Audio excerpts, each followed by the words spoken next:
The power to laugh is it's not a gift, man. It's a trust. It's a community ideal. To be able to put people in a room and talk about some of the most difficult of things, painful, hurtful things, but yet congeal an environment whereby people can see their own humanity, show compassion, and show mercy. Civil liberties attorney Clarence Arrow also said when it came to humor, if you lose the power to laugh, you lose the power to think. With that, I present the End of Racism Comedy Lecture Tour Virtual Edition.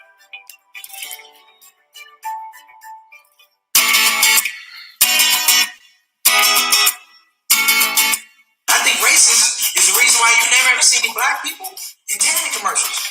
You laughing, but if you went to the local pharmacy, you saw a cardboard cutout of me with some suntan lotion, you'd be confused.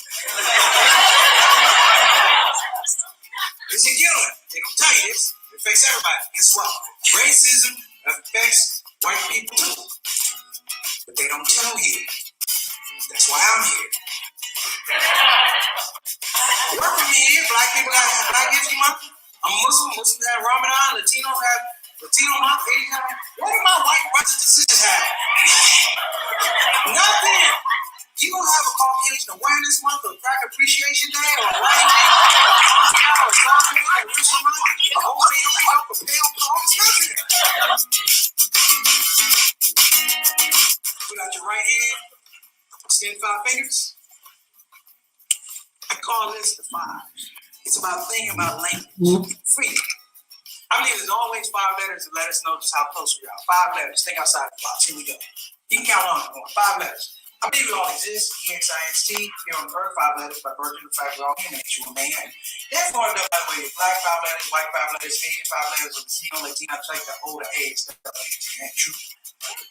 I'm Muslim, that means I follow Islam, that's 5 letters. If you Christian, follow Jesus. If you Jewish, you get the Torah, 5 letters too. The point of this is, as good as it sounds, it's always going to be hate. And it's 5 letters too. Because our power lies in our unity, UNITY. And hate, you know how hate is. Most of them are angry, some of them are upset, some of them are pissed off right now because damn it, they can't SPELL. It's okay. Tell the hater, listen, man, if you can't spell it out, do the math. If you take 3 things away from the 5, you get peace. And that peace is spelled PEACE. I proudly present the End of Racism Comedy Lecture Tour Virtual Edition, coming to a college near you.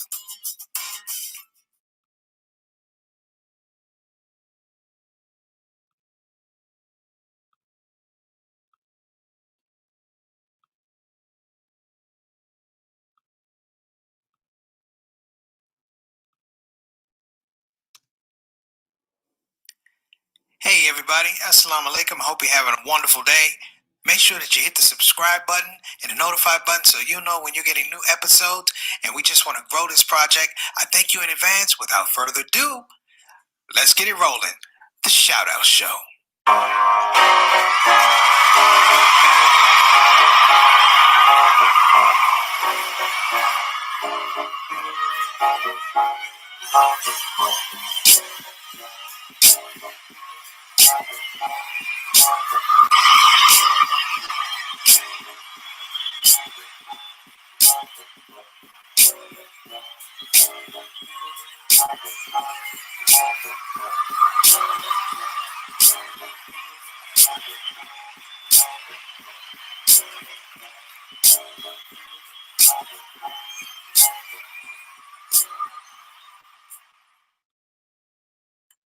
Assalamu alaikum warahmatullahi wabarakatuh, everybody. Preacher Moss, host of the the ShOUT Show. Hope you're having an amazing Sunday, and I hope we are giving you some food for thought today on our Potluck with Preach. You know how we do it on Sundays, brothers and sisters. Whatever you're eating, bring it up to the table. Get your salt and pepper. Get your jug of juice. Whatever it is you're gonna have. And this is just food for thought. Again, that's food for thought. I'm going to shout out anybody that's come to the show for the first time. I thank you. I appreciate you. Do us all a favor. Click the subscribe button if you don't mind. Also hit the notification button. And if you don't mind, you like the show, hit the like button. And if you don't hit any of those, don't worry about it. You know why? Because you are part of a very, very unique community, which I will be introducing to you momentarily. They are the shout out soldiers, the shout out family. But if you're coming on for the first time, God bless you, man. God bless you, sisters. And I'm saying this because I just went through a situation. Well, I had to do a final curriculum project. I'm getting my master's in Islamic education, and you had to come up with this whole curriculum for this class. And I haven't taught for a number of years. It's been out of classroom for easily over 20 years.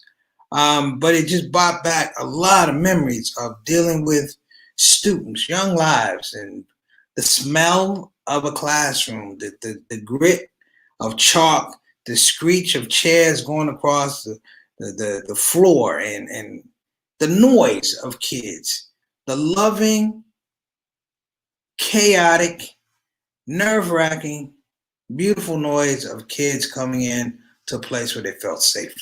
And I realized I missed it. And I realized, some of the things that worry me are not so much about the adults, as I say, our politicians and all that. I really have become, in my heart, a lot more softer to what our children are going through with COVID, before COVID. I mean, education in America was a mess before COVID. So before I get on that and the topic of the day, let me introduce stars in the building. Here we go. We got Sister Ree. Ree, I'm waiting for you. I'm dying back here, sister. I'm waiting for some. You and Derek come back. I'm about to die. But I got something for y'all. I got something for you. I'm going to fix you and Derek and Juan this time, inshallah. And we got Sister Sultana. Sister Sultana, brothers and sisters, I told you we're trying to help this sister spread her wings on the broadcasting side of the game, the platform side of the game. So she will be hosting. She will be hosting next Saturday Spotlight. I won't tell you who her guest is, but her guest is amazing. And she will lead us back to greener pastures where we'll go back to having more guests. And I'm going to make it, inshallah, I'm going to make Saturday Spotlight something that we can all be a part of and we can all be proud of, man. You guys better watch out. I might put some of y'all on Saturday Spotlight and find out who you are and what you like and what you've been doing and why you're important and why you come to the show and why we should support you and what you're doing. So that's something to be thinking about. We got Sister Nyma Griffin all the way from the Michigan, Detroit. Glad to see you back, sister. I appreciate you. Some of the things that you share are heartwarming. I'm going to continue to keep you in my du'as so that you can extend your family, expand your family, and continue to do the good work and share the good vibe that you have been doing for so many years. We got Sister Ika all the way from Indonesia. She's on that early, I just got up for Fajr thing. Thank you so much for joining us, sister. We appreciate you. Yes. Wa alaikum assalam wa rahmatullahi wa barakatuh. And my main man, all the way, brothers and sisters, from the great T.O., Toronto, Altaf Rashid, kicking in as usual, man. This is a really open forum I'm going to talk about. And I want everybody to just, frame your thoughts, put them in the comment section. This is just a rolling dialogue. I talked about those kids. Now, many of you know the kids I taught. I never taught regular education. I taught severely most disturbed kids. I've never worked with children in a regular domain setting. I've always worked with at-risk children. Because in some regards, we're all at risk. We're all subject to some type of suffrage.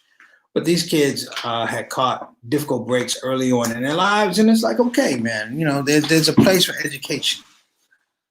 The one thing that always bothered me or perplexed me about these kids is that I would see them come into class every day with the weight and the expectation of the world, some of which they understood, some of which they did not understand. And I always asked in the IEPs when we would sit in these multidisciplinary teams, what they call M teams, with the psychologist and the social worker and the speech and language person and the parent and the child, and we would come up with these, these objectives for the child. And the thing we never asked, though you could see all the reports, psychological evaluations, the thing we never ask is, when can this child start healing? I understand math, I understand science and social studies and PE, and good, but when can the child start healing? So our subject today is about healing. And I don't mean just healing like, oh, I hurt my arm, but people are walking around. You ever heard about the Walking Dead? We're dealing with a society that's the walking wounded now. COVID is different, people. COVID is not the flu. COVID is not, just a virus. COVID broke people's spirits. It scarred folks, and it's not just a virus, it's everything around the virus. The politics, the attitudes, the apathy, the fear, the anxiety. We have another president. The other one's gone. I don't really care for either one of them. But my mandate when I voted was, which one of you guys that I think could do a halfway decent job of promoting healing in this country? Because COVID, in many ways, made all of us children. It made us children. It made us helpless in a way that a spiritual person can understand, but then a not so spiritual person can understand. It made us helpless because it didn't matter how smart you were, how religious you were, how much money you were, how much education you had, what your connections were. It had a lot to do with faith that you would not get sick, that this thing would not affect you in a personal manner, that this thing would not scar your heart. And COVID was just the thing that came during that time. You see, because we had been scarred. We had been in a situation, a scenario, in many regards, and I don't say this lightly. But America was dealing with a demographic, brothers and sisters, of people who were broken. Let me say that again. They were broken. Something deep down inside was broken. And it couldn't be mended. They couldn't mend it themselves. It doesn't matter who you voted for. It's almost like God speak, if you will, is the only thing that can mend this thing and promote healing. See, a lot of people don't realize, when you talk about something, you need healing, first thing you have to recognize is that something's been broken. Something's been violated. Something's been damaged. Somehow, all of a sudden, people who are broken inside don't think they're broken inside. They think that you're broken. They think that you're broken and they're not broken. They think that somehow your philosophy, whatever it is that you're doing to keep you healthy, to keep you sane, is somehow disregardable as opposed to what they're doing. And I've never been in a scenario, and if everybody has been in a scenario, correct me, I've never been in a scenario, man, where people openly, I'm going to say openly, promote the idea that we don't heal. We protested, we boycotted, we didn't heal. A lot of times when I think about the civil rights movement, the thing that made it really, really unique, and I don't, I could talk to my aunt, my mom, or whoever, but the thing that made the civil rights movement extremely unique, brothers and sisters, is the population that was oppressed recognized that the population that was oppressing was broken.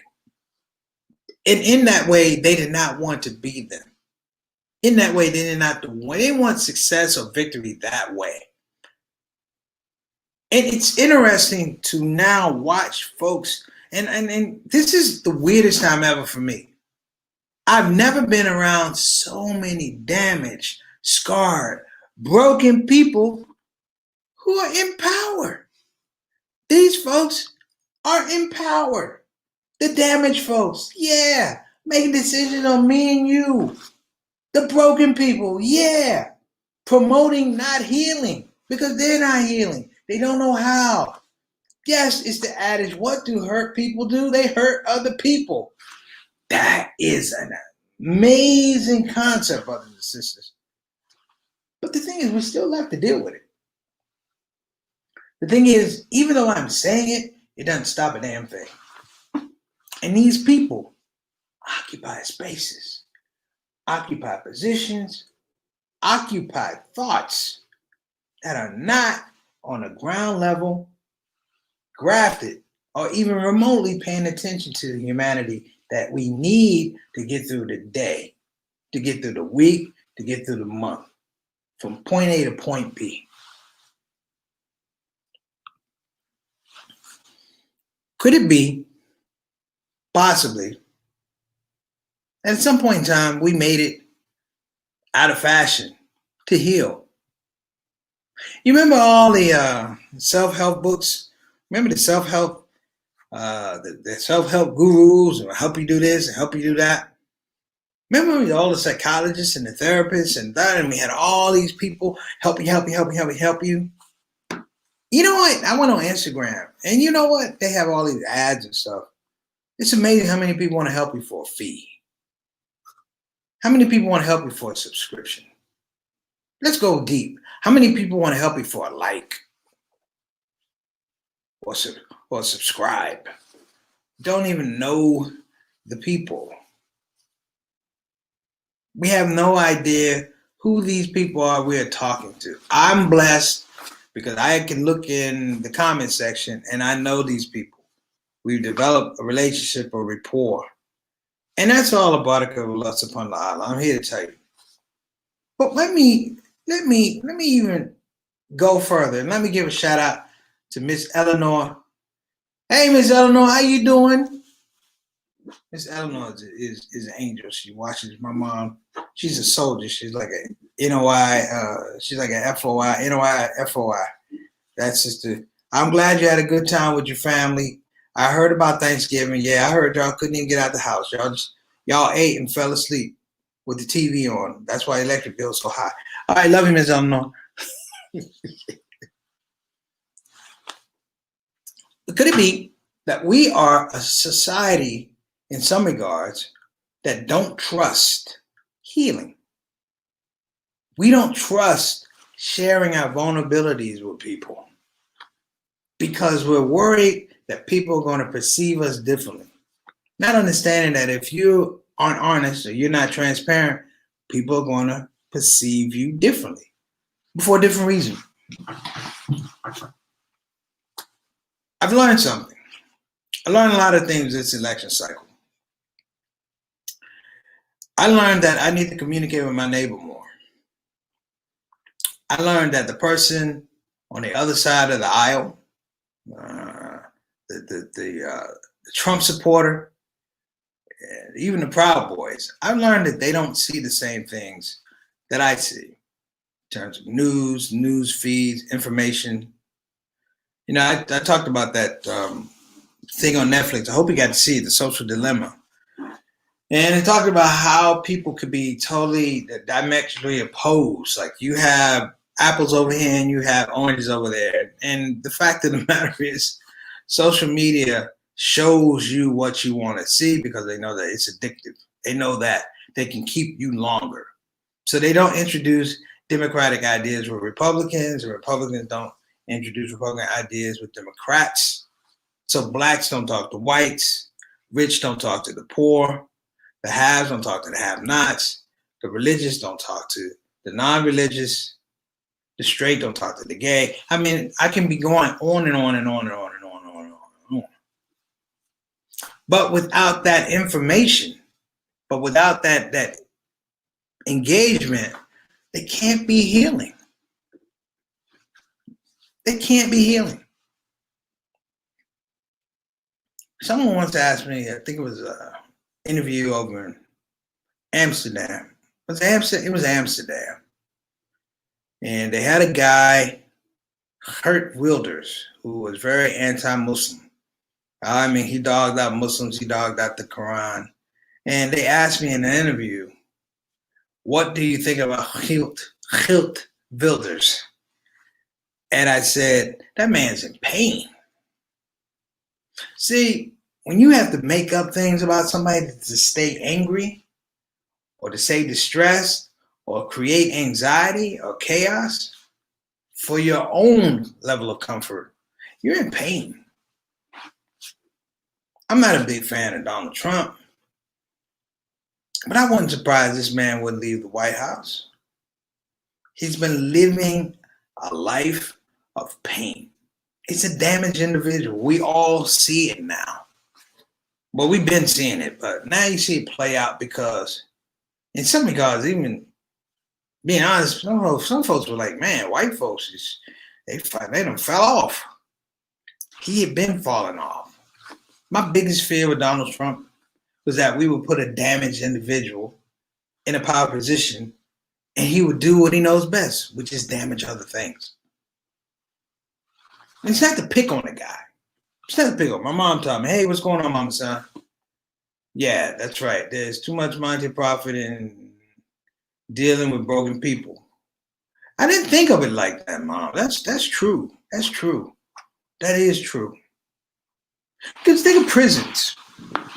Prisons deal with damaged decisions that allow them to create damaged people. You know, that's what an inmate is. Think about that idea. An inmate. I'm going to punish you by sending you to a place that will dehumanize you, won't educate you, won't inspire you, won't engage you. And then we're going to put you out in the street. And we're going to put you in a situation where the world has moved on. The world doesn't care about how you think, what you've been up to, how you heal. We won't allow you to heal. We're going to make sure that when you get out of jail, you got probation for a number of years, and you're going to be locked into a social economic system that guarantees failure. And why are prisons so popular? Because they engage the idea that we will not heal you. Rehabilitation is not healing. Walaikum assalam wa rahmatullahi wa barakatuh, little bro. Good to see you on the show. Rehabilitation is not healing. See, to put something punitive on somebody is not healing. That's just punishment. It's punishment. When you think about your parents punishing you, they always created a space for education and healing. And the best healing comes with what? Education, knowledge of forethought, things of that. A space where we can all be reflective. You know, all of us have done something that we regret. You know, we've all caused somebody some kind of pain somewhere along the line. I'm not by myself. We do that. You know, we've said things we shouldn't have said. You know, I've been accused of giving a look. Like that look was, you know, somebody said something to me and I know I'm like, that's a bad look. It's been called condescending. And then in our own attitudes, our relationships, our business dealings, we've all been a part of some kind of situation, scenario where we cause pain.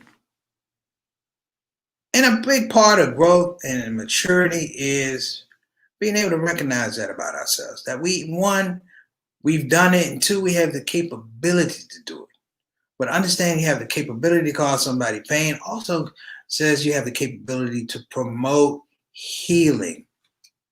So I asked a question here in the United States, can we start healing yet? Can we get to a point where we put ourselves beyond our vulnerabilities and say, this is who I am. I need help. This is who I am. I need understanding. I need shelter. I need care. I need information. I need financial assistance. I need shelter. Can we actually get to that point here in the United States without it being a, quid pro quo with society? Because society, as we said before, eats its young. COVID, I look at other countries. Let's just be honest. We look at other countries. China did not lose this many people. And there's a reason why they don't put up statistics from China, because China figures something out. China's medicine and their orientation for dealing with COVID and the plague and pandemics and things they've had before bird flu was built upon the fact that the body politic was worthwhile, was important beyond production. It was more important to make sure if our people got sick, do we have a strategy to make sure that they heal, to make sure that they're whole, to make sure that they're functioning? Not what we have now. You know, we don't even say, hey man, are you good anymore? I can't remember how the last time I said, hey man, you good? And what it means is, are you all right inside? Is there something that's somehow discombobulating the process of healing, discombobulating the process of growing, evolving, engaging? Is something in your DNA that's kicking left when it should be kicking right? And can we have all this conversation about that? I make a lot of jokes about Donald Trump because it's easy. Because it's easy. One thing I don't pick on, and if I do, call me on it. I don't make jokes about the man being broken. I don't make jokes about Donald Trump being broken. And the reason I don't is it's mean, it's disparaging, and it's not who I am. It's not who I am. And it's not who a lot of us are. You know, the thing with the people around the president, dig this. They were afraid to get him upset. They were afraid that he may wield his power. But you know what they didn't do? They didn't extend a little bit of comfort and compassion that says, hey man, you need to heal. Step back and heal. It's not about the job. You don't have the job. And it's so much about this guy, but so much about society. We leave him alone. So much about society has mirrored this thing. I must stay angry, because if I stay angry, that means I'm not having to deal with the aspect of healing. I'm not accountable for healing. You know, you ever bump your leg or fall down or something like that, and you're like, ouch, that hurt. And there's nobody around. You get a cut. What do? You're constantly looking for the cut. You're examining. I cut my thumb one time on a bedpost. I was reaching for something, slit it, and it looked bad. And you know why you look at a cut or a bump or a bruise every day? Because you're looking for signs of healing. What if we change the dynamic? What if we switch the paradigm whereby at the front of the day, at the front of the month, at the front of a conversation, on the tip of our tongues, we were talking about healing. We had a divine initiative that said, I must go out and make sure that my brother or my sisters not only are right, but that they are healing, which is another level of engagement. In the United States, the question is, can we start healing yet? I think the answer is yes. Because the reflexive answer is, can we wait? Can we wait any longer? You know, when it's all said and done, we'll look back at this maybe 10 years from now. We'll talk about COVID. We'll be sitting on inshallah, sitting on our porches, drinking sweet tea, in my case, a little pound cake or whatever. And we'll start talking about, man, you remember when, and the thing that will resound is not the amount of people who died. That'll be one thing. But the opportunity to heal those people who died. The atmosphere that surrounded the deaths, the atmosphere that surrounded the sickness and the illness and the virus, which is even more substantial than the actual virus itself. The environment that encapsulated that people said it was okay for you to die, you to die, you to die, because I'm not going to wear a mask because it's about my rights of my body. which is a really opaque argument, but one has been made nonetheless. I'm a big believer in prophetic tradition. As a Christian, I believe in all the prophets. As a Muslim, I believe in all the prophets. I believe in the premise of prophets, that they reveal to us as bearers of good tidings or warnings. And there's nothing else in between, because a good tiding can be a warning, and a warning can be a good tiding. But my point is, the mercy that's involved is the thing that always tied me to not just Islam or Christianity, but my personal relationship with God in good times and bad. And I'm always thankful for my Christian upbringing. I'm always thankful for my choice to be a Muslim, because it was a smooth transition, because I knew when I was right, when I was wrong. There was always the idea that one, God loved me, and two, whatever I was going to go through, if it wasn't death, whatever I was going to go through, I was going to heal. So the moral of the story for today's show, brothers and sisters, whether they want it or not, find that brother and sister that's in your neighborhood, that's in your mosque, that's in your church, and talk to them about healing. Just the conversation is transformational. I'm Preacher Moss. That's the end of my show. I hope you guys had an amazing experience. I did, just talking this through. I appreciate I really, really appreciate everybody sticking on here and showing the love continually. Let me say that, continually showing the love, because you could be other places. But this conversation is important, because I started out about my former students, and it outgrew, it grew, it maturated, and it matriculated. And we now have a scenario whereby the world is hurt, the world is injured. And the only way we're going to get through is not through our leaders leading us, because they can't lead us because they're damaged people, but that righteous folks who are tied into the spirit help people heal.